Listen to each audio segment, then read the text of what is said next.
Brasil de Fato Podcasts.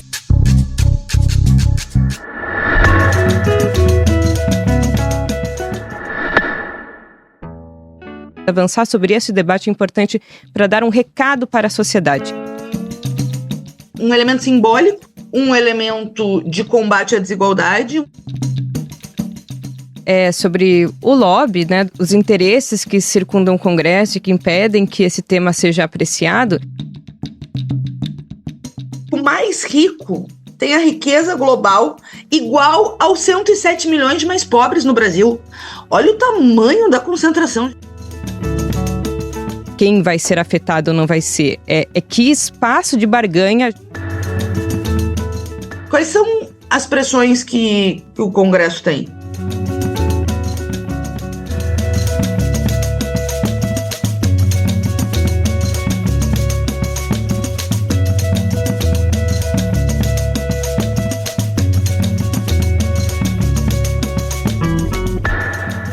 Estamos no ar a partir de agora com mais uma edição do podcast 3x4, podcast de política do Brasil de Fato, que toda semana traz uma análise dos principais assuntos do Brasil e do mundo aqui para você. Eu sou a Nara Lacerda, tô com o repórter de política do Brasil de Fato, Igor Carvalho, dividindo a bancada comigo. Tudo bem, companheiro? Tudo bem, Nara? Tudo bem? Mais uma semana.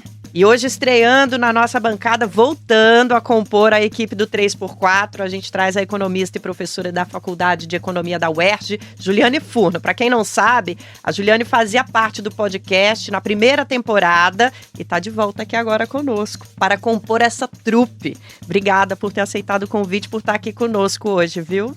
Eu que agradeço, uma honra voltar aqui para o podcast 3x4. E a nossa temática do dia, Igor Carvalho. Nara, o 3x4 falará nessa semana sobre a taxação das grandes fortunas e dos super ricos, que tem ganhado cada vez mais destaque no noticiário e no cenário político e econômico do Brasil.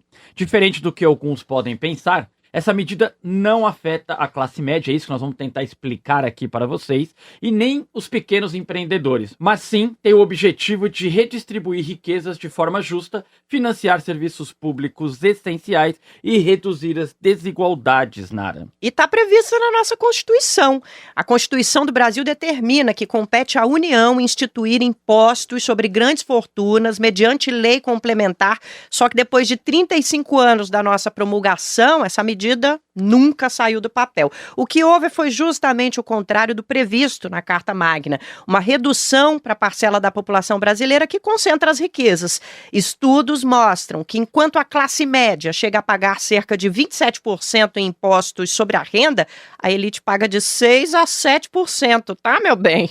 Bom, com o avanço da reforma tributária no Congresso, a pauta do imposto sobre grandes fortunas ganhou centralidade no debate público e essa taxação é identificada por setores populares da sociedade brasileira como um importante instrumento para reduzir a desigualdade social no Brasil.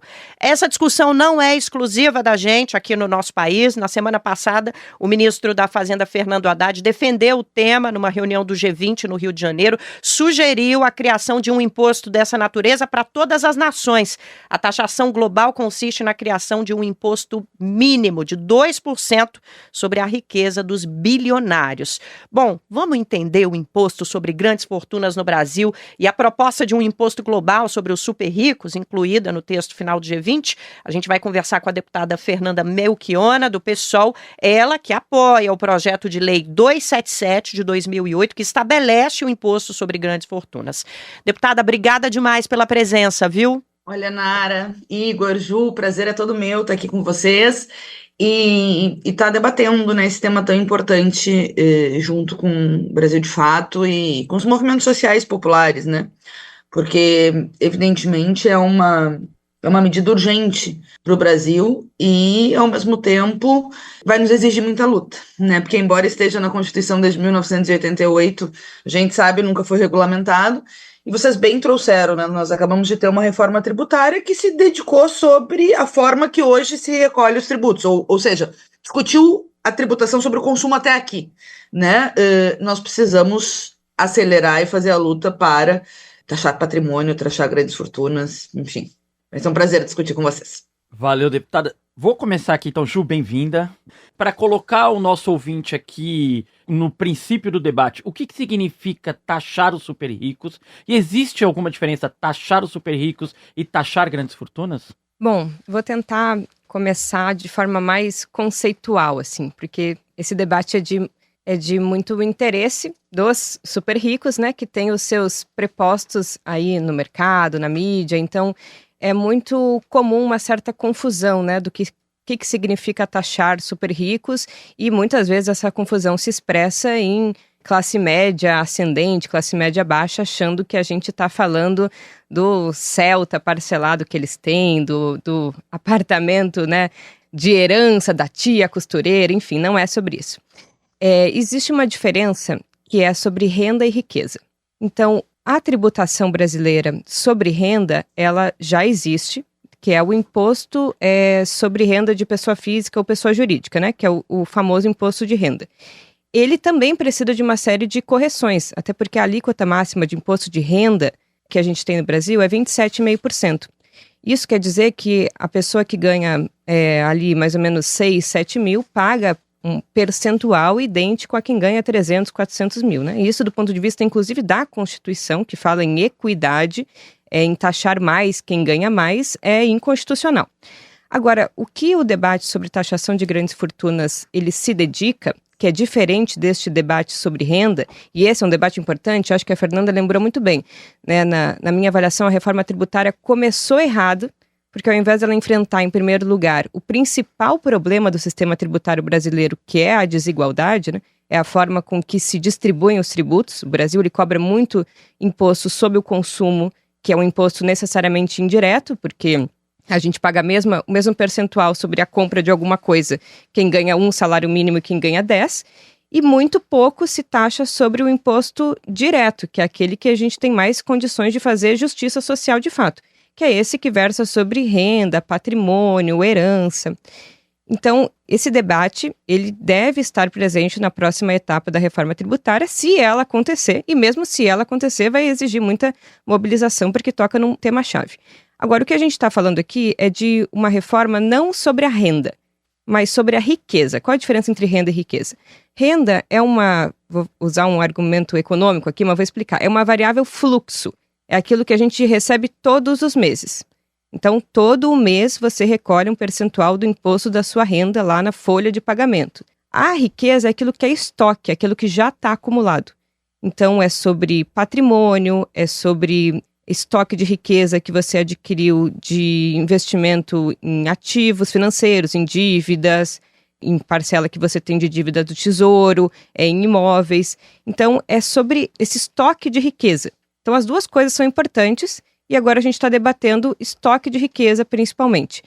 Esse tipo de imposto, vamos dizer, ele tem menos capacidade de, no longo prazo, fazer justiça fiscal mesmo. O principal é sobre a renda, porque você vai taxar todos os meses, todos os anos. O estoque de riqueza, normalmente é um imposto que você recolhe uma vez só, sobre um patrimônio acumulado. Mas ele tem mais, né, se por um lado ele tem menos capacidade real, né, de obtenção de recursos para o Estado, ele tem uma mensagem muito importante. É a mensagem de que nessa sociedade não se tolera este grau de concentração de riqueza e patrimônio. Então, eu acho que nesse sentido, ele tem um simbolismo, né, nesse momento do capitalismo, nesse momento de crise, de aumento substancial das desigualdades, inclusive nos países centrais. Avançar sobre esse debate é importante para dar um recado para a sociedade. Eu acho que por isso ele precisa ter uma dimensão nacional e também uma dimensão global.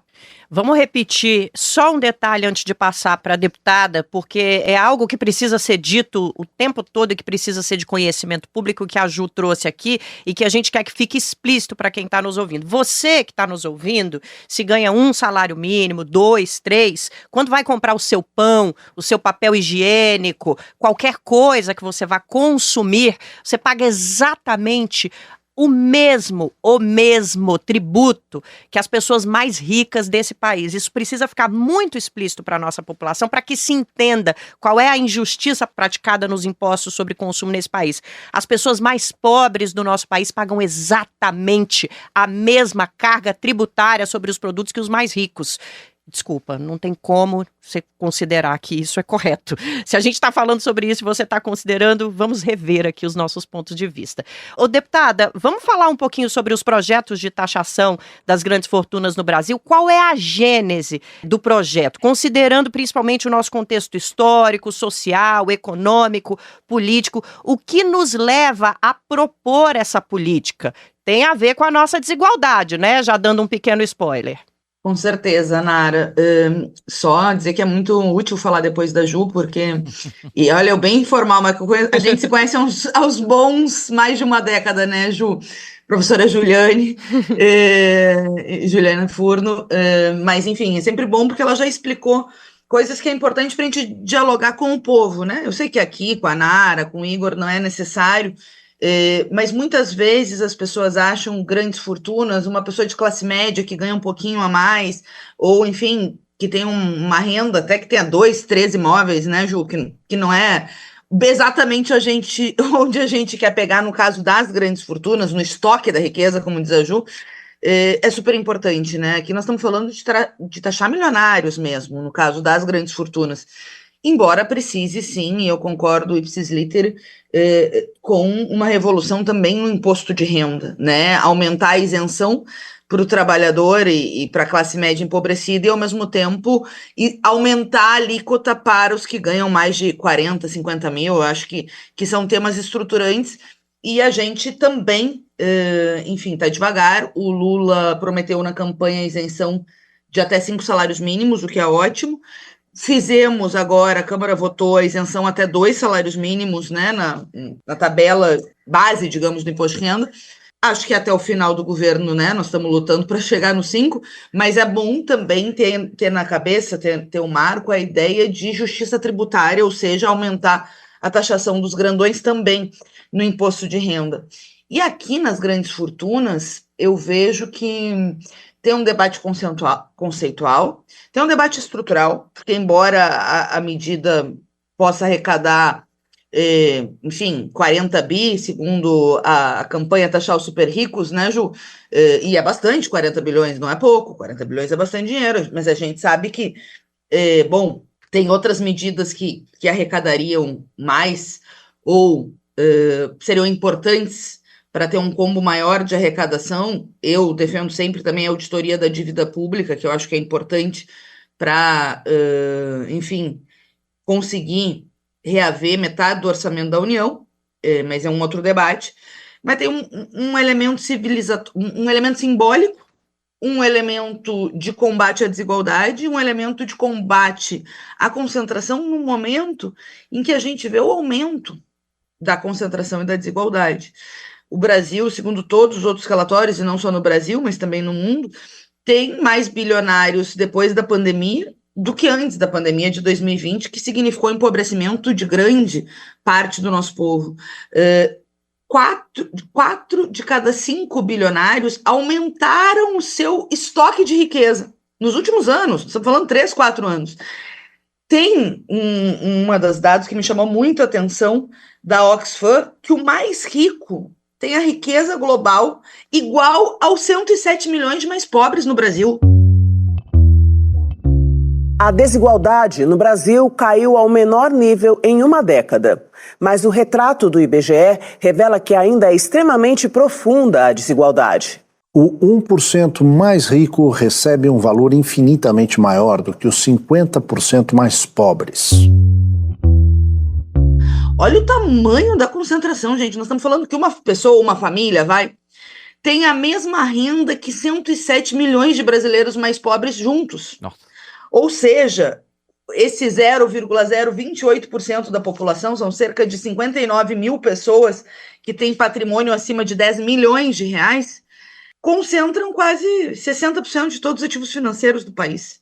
Então, a gente pensar numa lógica de tributação que seja uma lógica regressiva, como bem falava a Nara falava, é inaceitável que todo mundo pague a mesma alíquota, o cara que é bilionário e o cara que é mais pobre. E, além disso, eu quero agregar, Nara, que não é só pagar a mesma alíquota, que o mais pobre, como consome tudo, que ganha, como não sobra nada, ou aliás está sempre endividado, na prática proporcionalmente paga mais tributos, porque toda a renda acaba sendo tributada no consumo, porque a pessoa não consegue viver, né? Com o salário mínimo tem que pedalar, consome todo o salário, fica devendo, a gente sabe como o nosso povo sofre. Então, essa luta é urgente e necessária. Voltando, ela está desde 88 na Constituição, mas nunca foi regulamentada. Em 2008, a nossa deputada federal, Luciana Genro, apresentou um dos primeiros projetos, agora ela é deputada estadual. Eu, inclusive, pedi para desarquivar na Câmara, para vocês terem uma ideia, Ju, esse projeto previa a taxação dos 2 milhões de reais, que até se retroatualizou, porque era lá de 2008, né? E depois veio a plataforma Taxar os Super Ricos, com 70 organizações, que tem uma outra proposta, e que eu acho que a gente pode contar aqui, a maioria sabe, mas que atualiza esses valores e que é super progressivo no sentido do timing, né? Em relação a essa tributação. Claro, a gente pode contar um pouquinho aqui para vocês. De lá para cá, teve outros projetos que ingressaram, sei que Ivan, Chico, lá em 2008, estou falando. Mas o fato é que a Câmara não avança sobre essa matéria, né? Tem um bolo de apensados parado em qualquer gaveta que não vai para frente, porque, claro, esses super ricos têm uma influência política e econômica que você sabe, né? Como são as instituições de classe no Brasil atender os interesses dos grandes capitalistas. Então, se não tem pressão social para avançar, fica parado numa gaveta. E o governo Lula, sim, começou a reforma tributária sobre o consumo, não avançou sobre o tema, da progressividade, digamos assim, heranças, dividendos, etc., e a taxação das grandes fortunas, e a luta tem que ser para que avance nisso, né, para que a gente possa, andar um pouco. Ô, deputada, a senhora falou sobre a resistência no Congresso e de empresários também. Queria repercutir com a senhora e com a Ju, quais devem ser os principais obstáculos? De fato, é o empresariado, o lobby do empresariado dentro do Congresso Nacional? Com certeza. Eu acho que... porque o que acontece? Se o movimento de massas não está mobilizado, se não tem luta social, se não tem pressão sobre a Câmara, e se a coisa anda, entre aspas, na normalidade que eles gostam, né? No morno, quais são as pressões que o Congresso tem? Os grandes capitalistas, né? André Esteves, BTG Pactual, os bancos, a Faria Lima, o mercado nervoso, e eles financiam vários dos que estão ali. Tem os que são financiados e tem os que são representantes diretos dos grandes interesses capitalistas, né? A turma do agronegócio, quantos são ruralistas, você sabe, né? Então, quantos são representantes diretos dessas frações da classe dominante? Óbvio que nós somos minoria, né, os que defendem os interesses dos trabalhadores, enfim, todo mundo sabe, mas, por outro lado, a gente consegue inverter a correlação de força quando tem luta social, quando tem mobilização. Por quê? Porque político também precisa de voto, né, Igor, para se eleger. Claro. Então, se tem uma luta social e política que emparede o Congresso, tu consegue. 70% da população brasileira é a favor da taxação das grandes fortunas, como 80% é a favor de revogar a autonomia do Banco Central, né? O mercado, que eles botam na Rede Globo a todo momento, nos grandes veículos da imprensa burguesa, tem muito dinheiro, mas não tem voto, né? Lógico. Mas assim, é o 0,028% da população. Agora, quando isso não é desdunado, enfim, e fica no economês, digamos assim, nos termos que eles usam para aparecer como se fosse uma ciência matemática e não uma ciência social e política, fruto da luta política, fruto da luta de classe, pior para nós. Por isso que a gente tem que fazer, e eu acho que a campanha Taxar os Super Ricos é muito importante, assim como várias iniciativas que nós temos que ver como trabalhamos mais junto para fazer essa pressão e, enfim, né, mudar a correlação a favor da população. Não sei se a Ju pode explicar, mas eu acho que a forma de tributação, né, Ju, da proposta é muito boa e renderia 40 bi ao ano, além de ser progressivo, aumentar nos próximos 5 anos, ou seja, começa com uma taxação de 0,5 para quem tem de 10 a 40 milhões. Olha o tamanho da renda. Eu acho que explicando... É muita grana. Gente... É dinheiro que a gente nunca vai ver. Média. Sabe? Não é taxar o cara que tem uma casa, um apartamento bom, 2 apartamentos. Não estamos falando com esse, né? Inclusive, olha, quem ganha até 5 salários mínimos tá aí na faixa que pode ser desonerada. Olha para você ver como a gente não conversa. Nós que somos trabalhadores e as classes mais ricas. Nós não dialogamos, saibam. Eu acho que a Fernanda trouxe um elemento muito importante, né? Sobre o lobby, né, os interesses que circundam o Congresso e que impedem que esse tema seja apreciado. E eu acho que além desse tem um outro, né? Por que vários grupos econômicos ou porque várias pessoas que não seriam diretamente afetadas também se colocam, inclusive, mais ainda à frente, né, como defensores de uma estrutura tributária que não mexa nos super ricos, né, mesmo que elas não sejam diretamente impactadas. Eu acho que tem algo subjetivo aí que é importante, que é, se essa proposta passa, ainda que não atinja necessariamente essas pessoas, isso significa uma vitória simbólica, isso significa um avanço sob uma pauta de caráter estrutural, que é a desigualdade, que nos colocaria numa posição mais favorável do ponto de vista da luta de classes, né? Então, claro, barrar essas propostas, ainda que seja um grupo muito minoritário que seria efetivamente afetado, é mais do que quem vai ser afetado ou não vai ser. É que espaço de barganha a gente começa a conquistar, ou que mudança na correlação de forças começa a se expressar na medida em que a gente ganha um projeto dessa natureza, né, enfrentando um estoque de riqueza acumulado, que é um pouco a característica mais secular do Brasil. Então eles precisam dizer, olha, fiquem no lugar de vocês, não mexam nisso aqui, não avancem sobre essas pautas, né, não fiquem ousados demais. Eu acho que talvez essa seja a característica principal. E a Fernanda trouxe um elemento importante, que é o da progressividade, porque a gente está falando, quando a gente fala em desigualdade, a gente normalmente pensa naquele que ganha a renda do trabalho, né? A pessoa está ali num posto de trabalho informal, ganha menos de um salário mínimo, e aquela pessoa que ganha 20 salários mínimos. A desigualdade não está aí. Está também aí, mas em termos de quantas vezes uma pessoa que ganha 20 salários mínimos ganha em relação a quem ganha menos de um salário mínimo, é muito menor do que a desigualdade que se expressa entre os 10% e o 1% mais rico. A grande concentração está lá no topo da pirâmide. Então, ali também precisa de progressividade. Então, claro, a pessoa que tem um patrimônio de 10 milhões de reais acumulado, né, um imóvel acumulado, ela vai pagar, obviamente, uma alíquota muito menor e percentual, proporcional, né, àquele que tem um patrimônio de 1 bilhão de reais. Então, também tem progressividade nesse sentido, né, e ela tem uma proposta de adequação.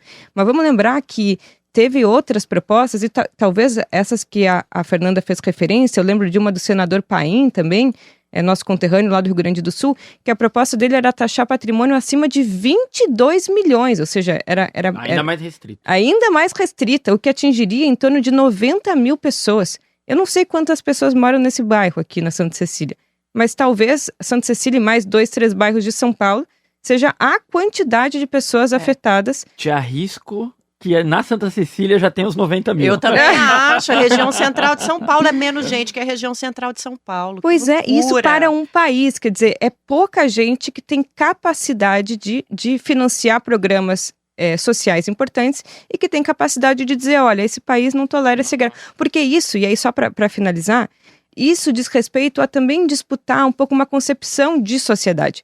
Porque, veja, os economistas liberais, eles se incomodam com essa proposta porque eles dizem, olha, é errado do ponto de vista dos valores que uma pessoa que tem acumulado um patrimônio dessa natureza seja taxada pelo Estado, que ela acumulou trabalhando, e que esse recurso seja transferido para aquelas pessoas que não trabalham e recebem programas sociais. E isso é uma falácia. Até porque quem recebe programas sociais trabalha, e normalmente quem acumulou um estoque de riqueza dessa natureza herdou isso ou recebe renda do capital, né, que é a renda, inclusive, que não é taxada.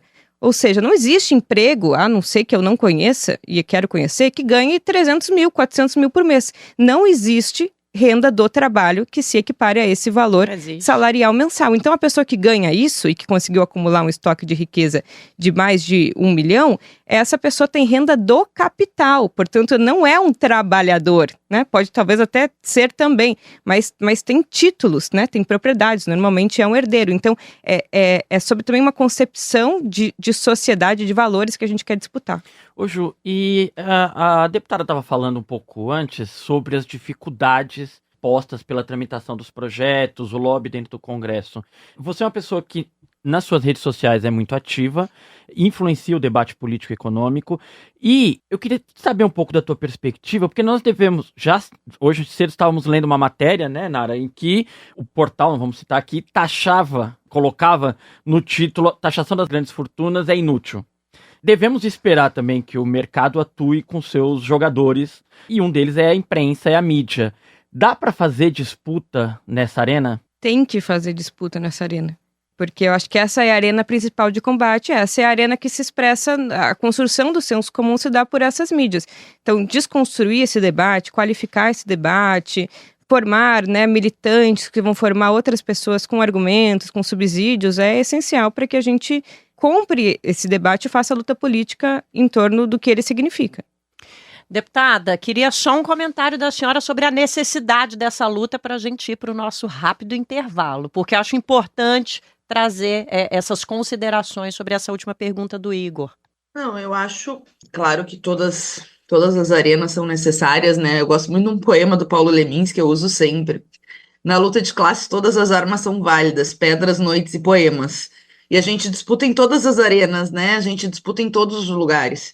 A gente disputa no terreno eleitoral, que vamos combinar, não é, digamos, o nosso terreno mais fácil, a gente disputa no terreno da luta de classe, que aí sim, né, vai no sindicato, no movimento estudantil, blá, blá, blá, e a gente tem que disputar no terreno da mídia burguesa. O problema é que eles dão pouco espaço, né, Nara? Porque é isso, toda vez que fala, por exemplo, das agendas econômicas, eles tentam dar uma roupagem técnica, matemática e bem política, né? Tanto, eu ficava pensando agora, tu estava falando, eu nem vi esse portal que o Igor falou, mas eu me lembrei de toda a cobertura que eles fazem sobre o tema escandaloso da política do Roberto Campos Neto à frente do Banco Central e da autonomia do Banco Central que foi votada, vamos lembrar, no meio do governo Bolsonaro, numa sessão online comandada pelo Arthur Lira, e que significa a ausência do governo poder controlar a política, a política, parte da política econômica do país. É um negócio escandaloso. São todas as nossas decisões monetárias, né, deputada, que é o que o governo abre mão de ter o mínimo controle. É uma loucura isso, meu Deus do céu. É uma loucura, e aí tu dá um nome bonito, autonomia, né, quando na verdade tu tá colocando o Banco Central, sem contar no bolsonarismo, eu nem vou falar do bolsonarismo, né, mas na mão do mercado. Quem comanda ali é o mercado. Eu só queria fazer esse preâmbulo porque, apesar de todo o bombardeio da imprensa burguesa, nesse caso da autonomia do Banco Central e das grandes fortunas, a maior parte do povo é favorável. 70% no caso das grandes fortunas e 80% na autonomia do Banco Central. Então, esse é o tema que tem que fazer um enfrentamento. E aí sim, ir pra rua lutar. E aí o governo tem que ter coragem de mandar o projeto, dizer esse é o projeto do governo, e nós vamos ter que lutar. Porque, claro, se não lutar, nós vamos tomar um pau na Câmara dos Deputados. Mas se tiver luta, nós podemos vencer. Quem é que diria que a gente ia conseguir, no meio do governo Bolsonaro, enterrar a reforma administrativa? No meio do governo Bolsonaro. Enterramos, teve 1 ano de luta dos servidores. Então é isso. Agora, no governo Lula, que obviamente é outra condição, né? Vamos da nessa. água pro vinho, temos liberdades democráticas para respirar. Temos que ir para cima, porque tudo que não avança retrocede. Ju, você quer complementar, né, antes da gente ir para o intervalo? Eu quero dizer que tem muito terrorismo em torno dessa pauta, né? Eu acho que a gente tem que, assim, desconstruir argumentos é um papel que o nosso campo e o espaço que a gente ocupa, né, nas mídias alternativas, aí ele precisa ser intencionalizado. O que eles dizem em relação a isso, né? Tem terrorismo econômico e fiscal para tudo, mas para esse em específico eles dizem, olha, não dá para taxar super ricos porque aí o capital vai sair do Brasil. Primeiro que tem taxação de super ricos em vários lugares, tem uma proposta de taxação global, e depois eu fico muito pensando na imagem mesmo. Eu fico pensando num super rico com a sua casa em cima do lombo, fugindo do país. Estão falando em patrimônio, gente, em ativos fixos, em coisas que não tem como fugir do país. E se houver, né, um movimento nesse sentido, nós não podemos deixar de colocar essa pauta em função das consequências ilegais, inclusive. Então, tem que avançar no combate à elisão, à evasão fiscal, né? Nós temos que estar preparados, eu acho, para rebater os argumentos que no campo da técnica, como a Fernanda falou, eles tentam nos construir essa imagem de que é impossível, de que os danos vão ser muito piores, então deixa como tá. Não, vamos comprar esse debate, né, e vamos mostrar que a gente tem argumento. A gente vai falar mais sobre esses argumentos, né, vamos dar esse nome daqui a pouquinho no segundo bloco, e justamente sobre essa história aí da fuga de capitais. Mas agora a gente tem um rápido intervalo. Já voltamos. Se você gosta do 3x4 e dos conteúdos produzidos pelo Brasil de Fato, ajude a gente a continuar fazendo jornalismo independente e a contar o que a mídia tradicional não conta. Acesse apoia.se/Brasil de Fato ou o QR Code na sua tela e apoie a comunicação popular. Quem apoia leva lembranças especiais aqui do BDF. Não dá para ficar de fora. E não se esqueça que você pode passar o seu recado aqui para o nosso 3x4. Vai lá na caixa de comentários do Spotify e, claro, nas nossas redes sociais. Para acessar o 3x4 no Spotify, também dá para acessar pelo QR Code que está aparecendo no canto direito da sua tela. Ok, vamos nessa então, de volta para o nosso podcast 3x4 para falar sobre a taxação de grandes fortunas. Eu vou começar aqui pela Ju, mas essa é uma pergunta que vale também para você, deputada. A gente sabe que vários países já implementaram a taxação dos super ricos e vários voltaram atrás justamente com esse argumento da fuga de capitais. Mas a gente está falando aqui, gente, de países muito, muito ricos, em sua maioria. Tá? Estamos falando de países da Europa, do norte global, que implementaram essa legislação, voltaram atrás e uma das justificativas é essa fuga de capitais, né? Então vamos só colocar aqui os pingos nos is. São países que não têm o nível de desigualdade que a gente tem no Brasil, que a deputada muito bem expressou no nosso primeiro bloco, tá, gente? Já começa por aí. E aí eu queria conversar um pouquinho mais com você, Ju, e na sequência com a deputada também, sobre esse risco de fuga de capitais. Os ricos vão levar o dinheiro para outros países se a gente taxar eles aqui no Brasil. Isso não vai... Ainda tem um argumento que me parece ainda mais suspeito, de que é pouco dinheiro. É 0,3% do PIB que taxar as grandes fortunas vai trazer pra gente. Não adianta nada. Pra que o desgaste? E aí eu te pergunto, Ju, vale o desgaste? Esses argumentos estão corretos? Acho que vale o desgaste, porque não é um desgaste, né? É a mensuração da nossa capacidade de avanço. E avanço sobre uma sociedade que suprima, né, uma das suas características principais, mais nefastas, que é a desigualdade. Então vale, mesmo que a arrecadação seja pouco, e nem é pouco, né, acho que a Fernanda colocou bem, não é pouco, ainda assim vale pela mensagem que a gente quer passar.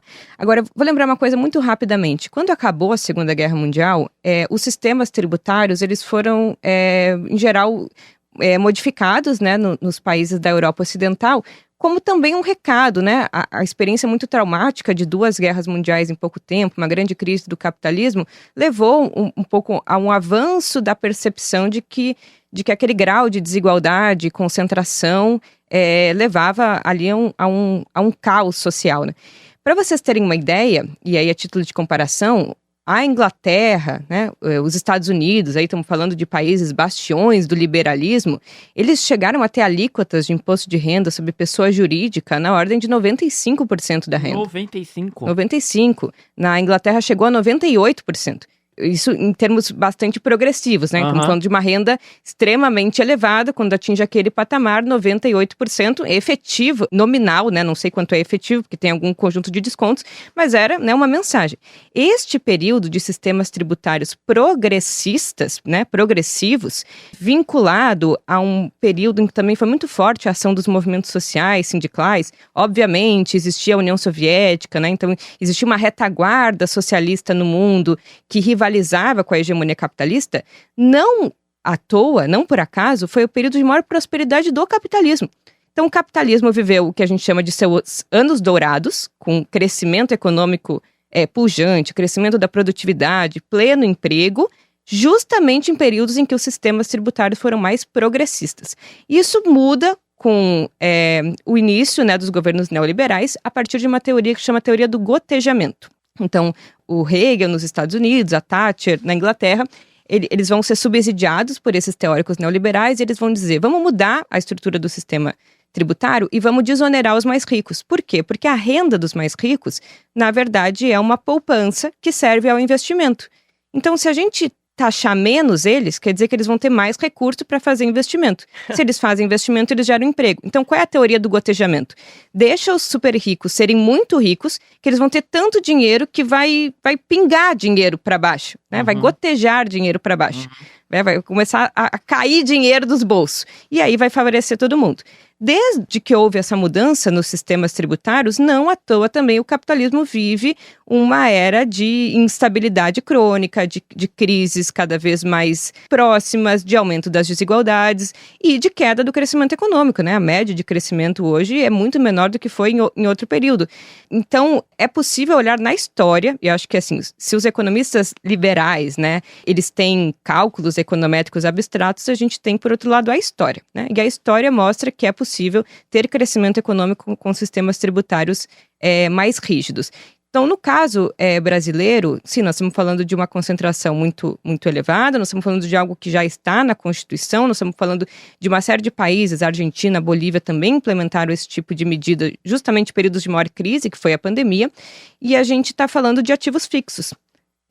E mesmo quando a gente fala em taxar lucros e dividendos, que daí é uma parte da taxação sobre renda, a gente está falando de taxar algo que todos os países, fora a Estônia, taxam. Então, o capital, as empresas vão sair daqui porque a pessoa física vai ser taxada, né, nos seus ganhos individuais. Ela vai para onde? Né? Todos os outros lugares taxam. Por isso também a importância desse tipo de taxação, levando em consideração a globalização capitalista, ser também de caráter internacional. Nós estamos falando de Uber, nós estamos falando de grandes empresas multinacionais que nada mais justo e correto que as alíquotas sobre taxação dessas empresas tenham uma dimensão internacional justamente para que não haja guerras fiscais entre países, né? Mas que a gente possa ter um sistema mais harmonioso. Deputada, queria uma consideração da senhora sobre o tema, mas já queria aproveitar o gancho do imposto global, que foi inclusive falado pelo ministro Haddad na semana passada lá na reunião do G20, né? Que é essa proposta de um imposto global sobre os super ricos. Foi incluída, inclusive, no documento final da cúpula. Outra forma de mobilizar recursos para o combate à fome e à pobreza é fazer com que os super ricos paguem sua justa contribuição em impostos. Ao redor do mundo, os super ricos usam uma série de artifícios para evadir os sistemas tributários. Isso faz com que no topo da pirâmide os sistemas sejam regressivos e não progressivos. Mas vamos lá, por partes, deputada. A senhora acha que vai ter fuga de grandes fortunas do Brasil se a gente taxar os super ricos? Dá para confiar nas gotinhas que vêm aí de quase esmola dos multimilionários do nosso país para o resto da nossa população, deputada? Olha, Nara, o que acontece? Primeiro, esse argumento tem sido usado para qualquer medida de enfrentamento à ordem do capital, né? À ordem do neoliberalismo, tudo. Seja a taxação das grandes fortunas, seja a auditoria da dívida, seja a questão da tributação sobre lucros e dividendos, que falava a Ju. Então, qualquer argumento, ele diz... Eu ia contar para vocês, quando entrou no intervalo, que na Câmara a gente tem uma consultoria legislativa, concursada e tal, muito capaz, né? Várias matérias são ótimas, que tu pede, né? Os mandatos pedem, eu quero um estudo sobre isso, isso, isso. E eu pedi sobre as grandes fortunas, veio 2 páginas dizendo que ia ser fuga de capitais, sem nada, sem nenhuma profundidade do Oxfam e de tudo que a gente sabe, para a gente ver como também tá entranhado essa economia burguesa na lógica, né, Não sei como é que está hoje a faculdade de economia, Ju, sinceramente, o nosso tempo de movimento estudantil ainda não tinha cotas, a gente inclusive foi parte da geração que conquistou, né, essa mudança aqui na URGS, depois veio a lei federal, mas enfim, então era outro tempo, não sei como é que está hoje, né, mas eles tentam, de novo, conceder ou criar uma ideia de uma economia matemática que não é novo, né, e que ao mesmo tempo eu acho, argumentos falaciosos. Você imagine um mercado consumidor do tamanho do Brasil, 200 milhões de brasileiros, e tem um mercado consumidor grande, faz uma auditoria da dívida, vai ter fuga de capitais? Faz uma medida de enfrentamento e de regulamentação do Uber, o Uber vai embora do Brasil? Embora a gente tenha tecnologia para ter os nossos próprios aplicativos, assim, para pensar os argumentos que são usados contra qualquer mudança do sistema econômico, qualquer medida progressiva. Isso não significa não ter uma luta global, porque eu concordo muito que é uma luta global, né? Uma das facetas do neoliberalismo foi justamente desregulamentar né, a economia, abrir fronteiras, entre aspas, para os capitais e fechar as fronteiras para as pessoas, né, porque é o que a gente vê que uma das grandes crises internacionais é a crise de imigração e a perseguição aos imigrantes nos grandes centros capitalistas, mas, ao mesmo tempo, essas barreiras são extremamente voláteis quando se trata de peso das empresas transnacionais, de capacidade de desregulamentação de mecanismos para que essas grandes capitais possam circular livremente, etc. Então, a ideia do imposto global eu acho muito boa. E quando o Haddad defendeu, eu inclusive falei, eu acho ótimo, mas pode começar fazendo no Brasil, porque o Haddad tem sido, né, a representação política de uma agenda econômica que não é uma agenda econômica de enfrentamento à lógica liberal, ao contrário, o arcabouço fiscal entra na lógica. Bom, vamos entrar no debate da correlação de forças. Podemos, mas o problema é que o arcabouço fiscal é uma camisa de força para o próprio governo e inviabiliza a própria possibilidade de várias promessas que o Lula fez serem efetivadas. Dizendo aqui alguém da esquerda radical, o pessoal foi formado justamente para ser um polo à esquerda, os governos petistas lá atrás. Nós sabemos que hoje o governo Lula dá errado significa a volta do bolsonarismo, então não é torcer por isso, mas o arcabouço fiscal ajuda, em última instância, a possibilidade de enfrentar temas econômicos importantes para o nosso povo, dificulta enfrentar e ajuda o bolsonarismo, portanto, né, se o governo fracassar ou falhar em algumas medidas para melhorar a vida do povo, atualizar a tabela do imposto de renda, ter aumento ainda maior, né, para o salário mínimo, BPC, vocês devem estar vendo agora os cortes que foram anunciados ontem na saúde e educação, tem toda uma pressão para flexibilizar o piso da saúde e da educação e tal. Então, quando o Haddad falou lá fora, eu disse, eu acho ótimo, acho que é uma baita proposta que o Brasil está fazendo, mas temos que começar aqui dentro também, né, para mostrar que a gente pode e que a gente deve fazer, pelo menos, em relação à taxação das grandes fortunas, essa proposta que tramita já no Congresso Nacional, e que no Congresso Nacional tem várias propostas, né? Sim. Ju lembrou do senador Paim, que é uma proposta que ele apresentou lá atrás, eu lembrei da Luciana.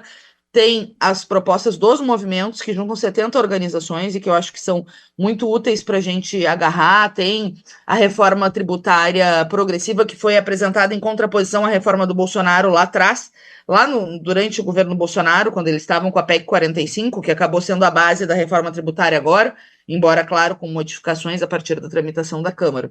E a gente tem que fazer a nossa parte, né?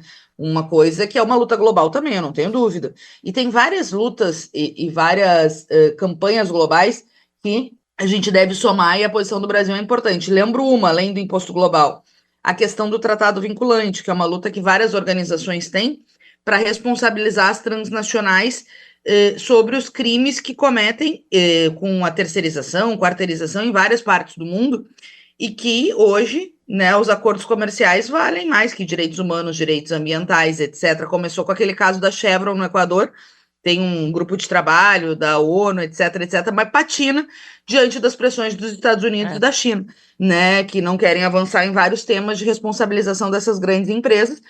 E, claro, no Brasil do Bolsonaro, eles também estavam nessa linha de proteger as grandes corporações transnacionais.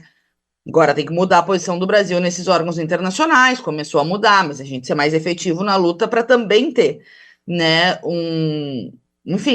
organismos internacionais para romper com a impunidade das empresas transnacionais, que tem várias que têm muito mais peso, muito mais poder, muito mais dinheiro que vários estados-nação, como você sabe.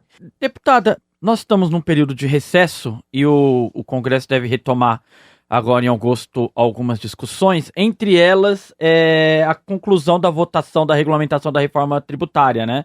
O governo tem trabalhado pela aprovação, pretende, entre outros itens, zerar o imposto da cesta básica. Queria saber o que a senhora espera desse próximo semestre da agenda econômica. Olha, Igor, eu acho que se não tiver luta, infelizmente eu não vejo. Eu fui muito crítica na reforma tributária, vocês sabem, foi um objeto de debate na esquerda brasileira, né, da esquerda, que eu digo, né, desse campo que fez parte da campanha do Lula em 2022, eu, Glauber, Samia, nos abstivemos na primeira votação, justamente para não estar junto com o bolsonarismo, mas também para não entrar numa campanha que não era verdadeira, que ali estava se taxando grandes fortunas, que ali estava se avançando na tributação, que ali estava aumentando a tributação de herança, e eu posso explicar, porque abre margem para algumas coisas. E agora nós votamos sim, porque, claro, tinha o tema do cashback, etc., mas apontamos as contradições no não ficar comemorando no vazio, porque sabe o quê? Arma mal o movimento de massas. A gente pode ser mais simpático ou menos simpático ao governo, no sentido, né, pode ter uma posição mais de independência, outra mais vinculada, mas dizer coisas que não são verdadeiras armam mal a luta que precisa ser feita, inclusive para taxar as grandes fortunas, agora no segundo semestre, que a gente precisa seguir fazendo. O que acontece? Eu acho que se não estava naquele bojo lá atrás, fica mais difícil o governo ter força e lastro para aprovar um projeto de taxação das grandes fortunas. Se tivesse vindo junto, porque nesse aqui tem temas de otimização da tributação, e isso nunca foi um problema para nós, sinceramente, né? Porque, né, unificar, ter menos burocracia não é o problema, mas grandes setores capitalistas foram beneficiados, né? Ou botaram na Constituição temas como a isenção para o agroexportador, que já estava previsto na Lei Candir, mas entra na PEC, o regime diferencial para os bancos. Agora, na segunda fase, as armas ficaram com uma retributação reduzida, o que é um escândalo, né? Um escândalo. Então, assim, tinham setores que ganhavam. Se tivesse parte do bojo, eu achava que tinha mais lastro para... Agora, só uma medida de combate à desigualdade tem que ter uma correlação de força muito maior na sociedade, né? Para emparedar, na minha opinião. Bom, a reforma foi feita, vem esse tema do cashback, que é importante, embora não se tenha uma mensuração, por isso também o sim crítico nessa segunda fase da reforma tributária, mas a lógica é a tributação sobre o consumo. Eu tenho 3 preocupações bem grandes. Primeiro, que cada setor que ganha, a lógica está escrito na lei, tu não pode ter redução de arrecadação. Então, cada setor capitalista que ganha a isenção, a diminuição do tributo, alguém vai pagar. E é sobre o consumo. Quem vai pagar? Quem consome. Quem consome praticamente todos os seus recursos? A classe média trabalhadora, claro. É sobre todos, mas é a fala da Nara inicialmente. Se tu acha justo que o grande paga a mesma coisa, enfim, cai mais progressivamente sobre os mais pobres. Então, de ter uma carga tributária muito alta sobre o consumo, ter que aumentar para compensar essas desonerações, etc, etc. 2, como é que fica os impostos carimbados? Porque como unificou em 3, determinadas contribuições sociais que eram carimbadas para a Previdência, para a Seguridade Social, né, assim, tudo foi extinto e incluído no IVA e no IBS, né, no CBS, na verdade, enfim, nessas tributações. Como é que fica a arrecadação direta para pagar? Porque é isso, né? Eles sempre querem nova reforma da Previdência, massacrar mais os trabalhadores, se pode significar algum tipo de rombo, enfim, né? E que foi uma dúvida nessas 2 ou 3 partes. E 3, essa questão da própria progressividade do cashback, porque tem a ver com os produtos e a questão da alíquota, né? Da renda, do percentual, do CAD único e tal. A gente tentou ampliar o cashback para as mulheres e para o povo trabalhador do CAD único, não conseguimos. Na proposta de reforma tributária, o governo pretende introduzir no país um mecanismo que já é amplamente usado em várias partes do planeta, o cashback. A população mais pobre deve receber de volta parte dos impostos embutidos em produtos da cesta básica e de alguns serviços, como educação. Mas tem um debate que alguns economistas, como Davi Decache, que é super importante, apresentou. Acho que a própria Oxfam também apresentou o caráter regressivo geral da reforma, não da reforma em cima do sistema tributário brasileiro, né? Ao não enfrentar os outros temas, mantém a regressividade quando tu fica só sobre o consumo, fizeram uma nota bem boa, mas essa questão do cashback em relação aos setores da sociedade beneficiados, em que medida pode também não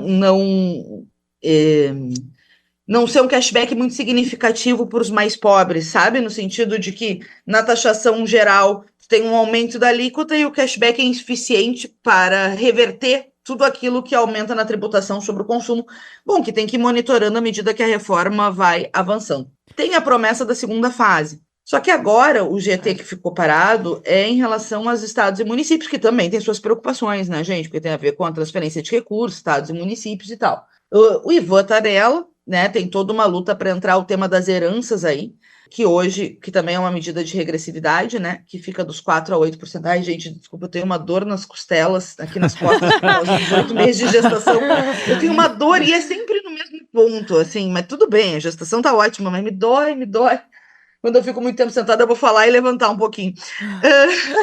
Mas, enfim, tem essa segunda parte dos estados e municípios. Agora, eu acho que, independentemente disso, ou o movimento social vai para cima para exigir, bom, agora é hora de ter progressividade, agora é hora de ir para cima dos grandes capitalistas, vamos para cima das grandes fortunas, ou tendo a ver tanto a correlação de força na Câmara quanto a disposição do governo de ir para cima para enfrentar mesmo os grandes capitalistas e apostar na mobilização, combinado com o calendário eleitoral, né? Combinado com o calendário eleitoral. Ainda tem isso. Eu acho difícil que, assim, por como é que a gente pode dizer, não é por osmose, pelo andar da carruagem, não deixar rolar que vai acontecer. Eu acho que não acontecerá.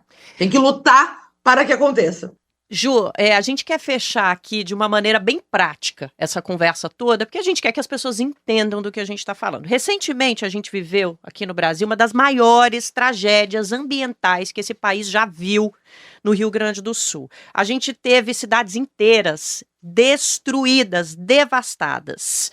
Se a gente tivesse esse imposto para os super ricos, para as grandes fortunas, a gente podia ter um poder econômico maior para resolver questões como essa, por exemplo, e apoiar a nossa população em momentos de extrema tragédia? Dá para fazer essa ligação? Bom, você está falando com duas gaúchas, né? Exato. Né, Fernanda? Fernanda, inclusive, foi gentil ao dizer que a gente se conhece há uns 10 anos, né? Depois ela revelou que faz muito mais, porque foi muito antes das cotas, por exemplo, serem lei federal. Mas eu acho que esse é um tema, enfim, muito sensível para nós, para a população em geral, mas principalmente para a gente que os nossos familiares mais diretos seguem lá, né?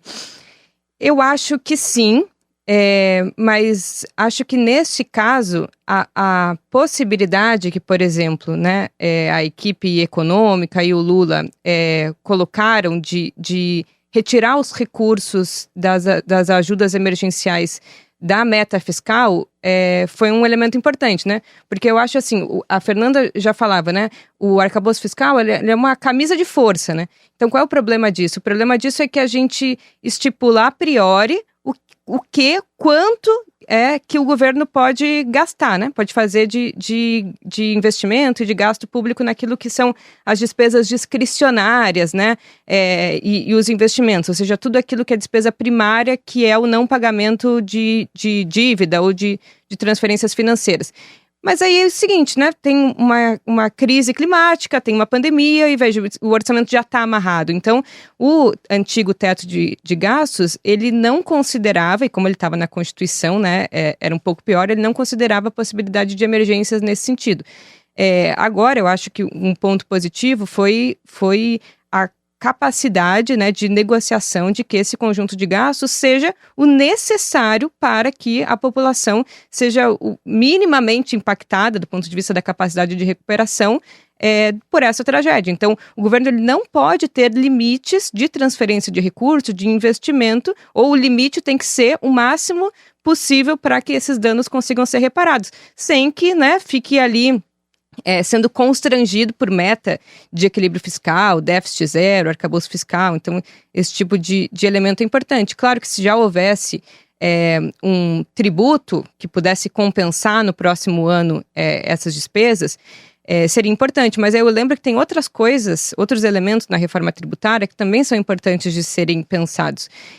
As questões climáticas, elas são muito essenciais. Eu acho, inclusive, que a gente fala muito pouco sobre elas. E elas tendem, assim como qualquer elemento numa sociedade capitalista, a prejudicar cada vez mais os mais pobres. Então, vamos tentar, né, olhar esse primeiro ponto da reforma tributária. Bom, tem melhorias para os mais pobres. Mas olha só, eu vou falar de uma contradição aqui. Eu sei que enfim, tem várias camadas, né? Mas quando você reduz, né, a zero a alíquota sobre a carne, e aí eu entendo, né, todo o debate, você, em alguma medida, também privilegia o consumo de carne, que no Brasil é feito de forma muito extensiva, e o principal setor econômico responsável pela emissão de gases de efeito estufa é o agronegócio, e principalmente a pecuária, e principalmente desmatamento e metano, que é causado, né, por arroto de boi. Quem vão ser os maiores prejudicados pela crise climática? Adivinha. Trabalhadores e trabalhadoras. E potencializada por esse tipo, inclusive, de tributos que beneficiam mais o agronegócio, seja desonerar, seguir desonerando a exportação de produtos primários exportadores, ou seja, toda essa lógica da pecuária extensiva. São justamente os trabalhadores, que podem, enfim, ter um ganho por um lado, mas que tem uma perda de qualidade de vida por outro. Então, eu acho que o próximo capítulo da reforma tributária, eu já deixo a minha sugestão para a Fernanda e para os nossos deputados, é que o debate ambiental também entre. Então, tem que ter imposto seletivo sobre setores econômicos que têm um impacto ambiental maior para o país, e tem que ter formas de incentivo para aqueles que são mais poupadores em energia, que são mais tecnicamente desenvolvidos do ponto de vista da otimização da utilização de recursos. A reforma tributária não é só sobre capacidade fiscal do Estado, sobre reduzir desigualdade, é sobre isso também, mas é uma forma, também deve se agir, né? Também deve agir sobre uma forma de estimular setores econômicos para preservar o meio ambiente e garantir um modelo de desenvolvimento econômico que é justamente ao contrário do que hoje se apregoa, que é esse modelo baseado no agronegócio. E são as queimadas, são o mau manejo do uso do solo, o metano. Esses são os grandes responsáveis pela questão climática no Brasil. Diferente da Europa, que é a energia e a indústria, no nosso país é o agronegócio. Então, precisa ter ali medidas em que eles também sejam responsabilizados, paguem pela crise, sejam obrigados a, portanto, investir em tecnologia para ter uma pecuária não extensiva, para não usar queimadas, e a tributação pode agir, deve agir nesse sentido. Essa sugestão não foi só para os parlamentares e as parlamentares, não. De repente, até tema aqui para a nossa próxima presença da Ju. Quem sabe a gente não fala de economia e meio ambiente? Porque pensa bem, viu, gente? Tem muita coisa para ser falada sobre esse tema. Vamos de dica cultural, já que a gente já está no fim do nosso podcast. Deputada, como sempre, a gente pede que os nossos convidados e as nossas convidadas tragam recomendações artísticos culturais para quem está nos ouvindo. E eu gostaria de saber qual foi essa recomendação que você trouxe hoje para a gente. Olha, eu trouxe o livro da Clara Matei, que inclusive vai estar agora na Flipei, né? Vai estar nas atividades aí agora no início de agosto em São Paulo. Que fez um livro muito interessante chamado A Ordem do Capital, como os economistas inventaram a austeridade e abriram um caminho para o fascismo. Eu deixei meu exemplar em Brasília, mas eu gostei muito, já li inteiro, e ela tem uma teoria que ela vai comprovar, etc. E coisas bem, bem novas que ela pega, Ju, o tema da Primeira Guerra, do ascenso da classe trabalhadora após a Primeira Guerra.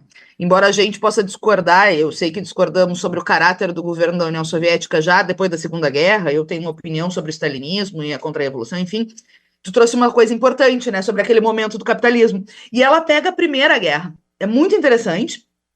E ela tem duas teorias, eu vou falar muito rápido. Primeiro, que a austeridade nasceu como uma forma de disciplinar a classe trabalhadora. Ela pega o exemplo da classe trabalhadora italiana e alemã, italiana e da Inglaterra, né, que aí, enfim, para pegar o fascismo, logo depois vai gerando o fascismo com Mussolini, e uma economia liberal que também passou pano e construiu uma teoria tecnocrática para impor a lógica do consumir menos para o povo, né? E produzir mais. Que é um pouco essa lógica do neoliberalismo que nós estávamos falando no segundo bloco do programa.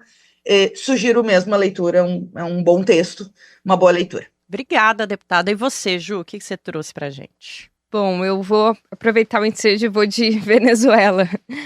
Eu queria indicar um livro do Gilberto Maringoni, de uma coleção, é uma coleção da editora Unesp, uma coleção chamada Revoluções.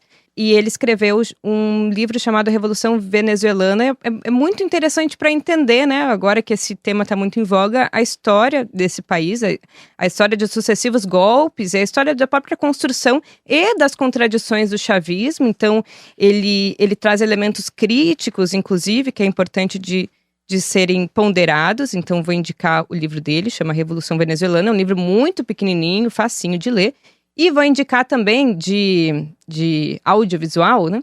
O clássico, mas não sei se tá tão clássico, que é A Revolução Não Será Televisionada, que ficou passando pela minha cabeça nesses últimos dias diversas vezes, né? Conta a história do golpe que o Chávez tomou em abril de 2002 e depois como ele foi reconduzido ao poder pelo povo da Venezuela 3 dias depois. E mostra principalmente o papel da mídia e a seletividade com que a mídia pegava imagens, né? Tem uma muito clássica, por favor, dar esse spoiler, que foi uma grande repercussão sobre uma cena em que chavistas estavam atirando em manifestantes. E depois de muito tempo se encontrou a cena completa, né? A imagem completa, e mostra que não existia ninguém ali naquela avenida, né? Então mostra como a mídia burguesa, de forma seletiva, constrói uma narrativa sobre os processos históricos, e hoje, né, a gente está no meio de uma guerra midiática com relação a isso. Acho que tem vários elementos para serem analisados, mas ser pelo menos crítico ou com ressalvas ao que a mídia brasileira veicula e procurar formas alternativas de compreender um processo histórico e suas contradições, obviamente, me parece que é importante. De vez em quando a gente que é do jornalismo percebe que não saímos ainda da Guerra dos Mundos. Quem não entendeu, dá um Google aí pra você entender qual pode ser o papel da mídia na sua vida, vou viu? te falar, quem quiser tá no YouTube, né?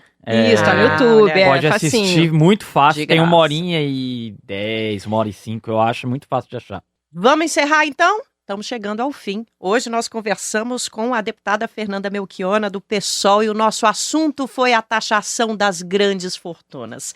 Quem esteve conosco na nossa bancada é a Juliane Furno, que volta ao podcast 3x4 como parte da nossa lista de personalidades deste país para debater os assuntos mais importantes aqui no nosso estúdio. Deputada, obrigada demais pela presença aqui no nosso programa. Obrigada, gente. Valeu, Ju, até a próxima. Valeu, pessoal, até a próxima. Muito obrigada por quem acompanhou o 3x4, quem está com a gente até agora nesse debate. Não se esqueça, se você quiser saber mais sobre esses assuntos e outros também, vá lá no brasildefato.com.br. E se quiser opinar, as nossas redes sociais estão abertíssimas para você. O 3x4 é apresentado por Nara Lacerda e Igor Carvalho. A direção é de Monize Ravena. Os nossos comentaristas são Juliane Furno, João Pedro Stedley e José Genuíno. A produção e o roteiro são de Letícia Holanda, trilha sonora original de Alejandra Luciani, edição e sonorização Adilson Oliveira. Direção de imagem Vitor Shimomura, identidade visual Rafael Canoba. No Brasil de Fato, a coordenação de rádio e TV é da Monize Ravena e a direção executiva é da Nina Fidelis. Até semana que vem.